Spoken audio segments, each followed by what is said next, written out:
Robin Hood पधारे हैं, इलाका धुआं धुआं होगा, ये हत्यारे को रख देते हैं फाड़ के। नमस्कार, मैं तन्वी, आप देख रहे हैं न्यूज भारतवर्ष। और आज हम आए हैं बिहार की एक ऐसी शख्सियत की कहानी के साथ जिससे शायद ही बिहार में या कोई अन्य जगह में कोई अनजान होगा। रॉबिनहुड पांडे यानी कि गुप्तेश्वर पांडे के बारे में। बिहार के बक्सर में गंगा के किनारे बसा राम रेखा घाट एक प्रसिद्ध स्थल है। कहा जाता है कि भगवान राम ने तारका का वध कर यहाँ स्नान किया था। पूरे भारत में लोग इस जगह को शायद इसी वजह से जानते होंगे, लेकिन इस घाट के पास एक छोटा सा गांव बला है, गेरुआबंद।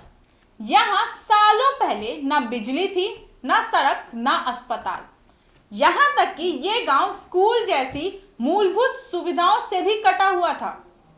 11 फरवरी 1961 को इसी गांव में एक बच्चे का जन्म हुआ। किसने सोचा था कि एक ऐसे छोटे से गांव में पैदा हुआ यह बच्चा आम बच्चों से हटकर कुछ ऐसा कर जाएगा जिसने सालों तक याद किया जाएगा। आम बच्चों की तरह उसे भी अपने तौर तरीके के साथ रहना सिखाया गया, लेकिन 10 साल बाद उस बच्चे के साथ कुछ ऐसा हुआ जिसने उसे बाकी लोगों से हटकर अपनी अलग पहचान को कायम करने और बनाने पर मजबूर कर दिया।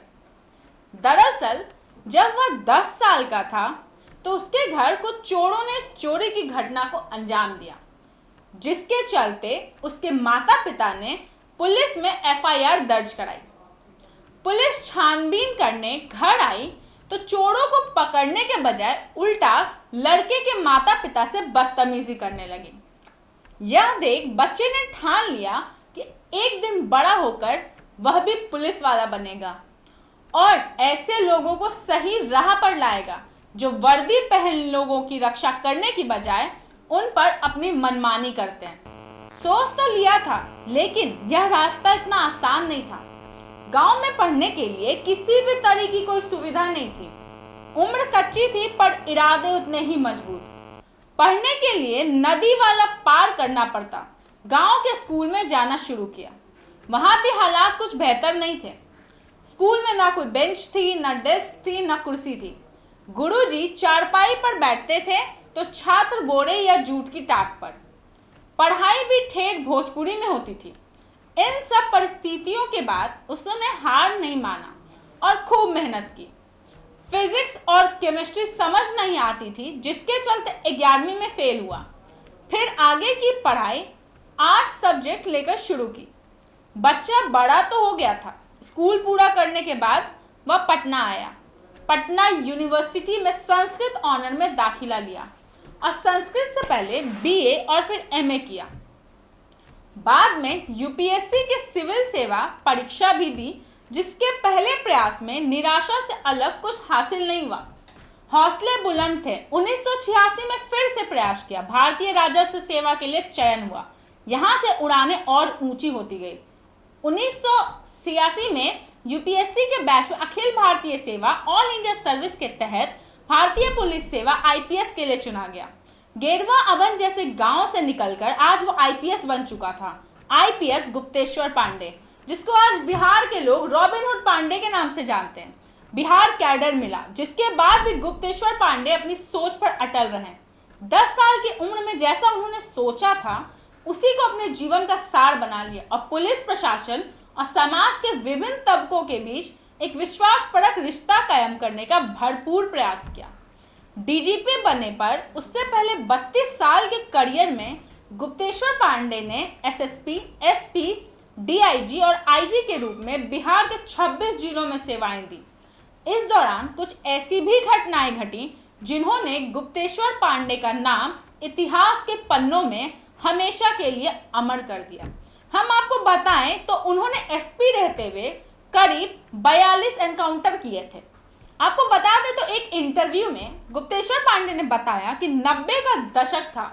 उस समय बिहार में शायद ही किसी ने AK-47 या AK-56 राइफल का नाम सुना होगा, लेकिन बेगूसराय का एक ऐसा जगह जहां के नामी अपराधी अशोक सम्राट के बारे में कहा जाता था, जिसके गिरोह के पास AK-47 राइफल थी। अशोक का खौफ ऐसा था कि बेगूसराय में उसकी सरकार चला करती थी। अंडरवर्ल्ड में उसकी बहुत ज्यादा बोलबाला थी। रेलवे के टेंडरों पर एकत्र राज होता था। बेगूसराय में इन दिनों क्राइम चरम पर था। इसे देखते हुए तेज तर्रार आईपीएस ऑफिसर गुप्तेश्वर पांडे को बेगूसराय भेजा गया, जहां उन्होंने एनकाउंटरों में कई नामी क्रिमिनल्स का खात्मा किया। गुप्तेश्वर पांडे ने बड़ी कार्रवाई करते हुए अशोक सम्राट के कई ठिकानों पर रेड मारी और AK-47 बरामद की।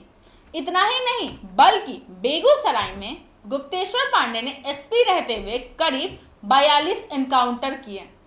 केस के सिलसिले में गमछा पहन नदी में लगा दी थी छलांग। एक बार तो गोपालगंज जिले में रोहित जायसवाल के मर्डर केस में सुलझाने के सिलसिले में वर्दी उतार सर पर गमछा बांध नदी में कूद गया। मुजफ्फरपुर का नरनुड़ा केस। अपने कार्यकाल के दौरान गुप्तेश्वर पांडे ने खूब सुर्खियां बटोरी, लेकिन कुछ ऐसी घटनाएं भी हुई जिनकी गुत्थी सुलझा पाने में वह नाकाम रहे। मुजफ्फरपुर का नवरूणा केस भी कुछ ऐसा ही मामला था, जहां स्कूल जाने वाली एक लड़की का अपहरण हो गया और उससे आज तक कुछ पता नहीं चल पाया। इसी कारण नवरूणा के परिजनों की आज तक गुप्तेश्वर पांडे से शिकायत बनी हुई है। उन्होंने अभिनेता सुशांत सिंह राजपूत का भी केस देखा था। कार्यकाल के अंतिम दिनों में अभिनेता सुशांत सिंह राजपूत के मौत के मामले में रिया चक्रवर्ती के खिलाफ बयानबाजी और महाराष्ट्र पुलिस से टकराव, यह भी कुछ ऐसे मामले हैं जिसके चलते लोगों ने अपने अपने हिसाब से गुप्तेश्वर पांडे की छवि अपने दिमाग में बना ली थी। हम आपको बताते हैं कि उनका नाम रॉबिन हुड पांडे कैसे पड़ा। दरअसल बिग बॉस फेम दीपक गुप्तेश्वर पांडे के लिए एक गाना लिखा, जिसे 2 दिन में करीब 2 लाख लोगों ने देखकर वायरल कर दिया, जिसके बाद से गुप्तेश्वर पांडे के लोग रॉबिन हुड पांडे के नाम से जानने लगे। गाने में पांडे की आंखों की तुलना बाघ की आंखों से की गई। DGP Gupteshwar Pandey Robin Hood Bihar के बार बार कहा गया। गाने में पांडे को वर्दी में दिखाया गया है। अपनी कार्यशैली के दौरान किए गए कार्यों को लेकर आज भी गुप्तेश्वर पांडे की सराहना हर कोई कर रहा है। रॉबिन हुड पधारे हैं इलाका धुआं धुआं होगा, ये हत्यारे को रख देते हैं फाड़ के, ऐसा कहा जा रहा है अभी गुप्तेश्वर पांडे के बारे में। अपने कार्यकाल में उन्होंने करीब 400 दागी अधिकारी बाहर किए, वहीं कोई होनहार अधिकारियों को सम्मानित भी किया। उन्होंने अपना रोल बखूबी निभाया है। बातें चाहे जैसी भी बनाई जाती है, लेकिन कच्ची उम्र में इतने मजबूत इरादे लेकर छोटे से गांव से डीजीपी तक का सफर तय करना आसान तो बिल्कुल ही नहीं था। गुप्तेश्वर पांडे की कहानी वाकई हम सबको प्रेरित करने वाली है। हम आपसे फिर मिलेंगे ऐसी ही कुछ और कहानियों के साथ। तब तक के लिए आप बने रहें न्यूज़ भारतवर्ष के साथ।